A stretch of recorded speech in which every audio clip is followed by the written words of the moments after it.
జీవితంలో ఉన్నత లక్ష్యం చేరాక కుటుంబాన్ని నెగ్లెక్ట్ చేయకూడదన్నారు సీనియర్ ఐఏఎస్ అధికారి అజయ్ కలం. ఇటీవల సివిల్ సర్వీస్ పరీక్షలో తెలుగు రాష్ట్రాల్లో విజయం సాధించిన అభ్యర్థులతో గతంలో ర్యాంకులు సాధించిన అధికారులు గెట్ టుగెదర్ జరిగింది. హైదరాబాద్ గోల్కొండ హోటల్లో ఐటీసీఎస్ఏ సంస్థ ఆధ్వర్యంలో జరిగింది. ఈ సందర్భంగా అధికారులకు సీనియర్ ఐఏఎస్ అజయ్ కలం కర్తవ్య బోధ చేశారు. కుటుంబాన్ని సమాజాన్ని బ్యాలెన్స్ గా చేసుకుంటే అందరూ బాగుంటారని వివరించారు.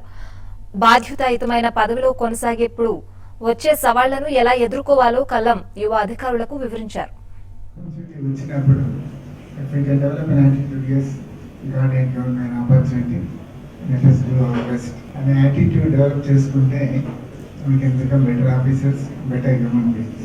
మనకి మిగిలేదు ఏమన్నా if you of them can remember us after we leave the particular place or after we leave the service or after we leave the department. నేను కీర్తి 14th ర్యాంక్ వచ్చింది సార్ సివిల్ సర్వీసెస్ 2015లో. అయితే ఐటీసీఎస్ఏ మీట్కి ఇక్కడికి వచ్చానండి. ఇది Indian Telugu civil servants association meet. Basically Telugu civil servants from all the across the services అందరూ కలిసి అవేర్నెస్ టు ఆస్పిరెంట్స్ కానీ లేకపోతే meeting amongst themselves to develop the camaraderie కానీ దానికోసం వచ్చానండి. Hello, I'm Tina Davi, All India Rank 1.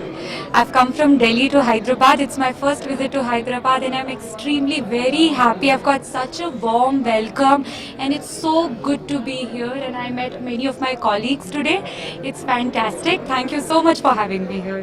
నా పేరు సాధు నరసింహారెడ్డి. నేను ఐఆర్ఎస్ కస్టమ్స్లో జాయింట్ కమిషనర్గా ఉన్నాను కాకినాడలో ప్రస్తుతానికి.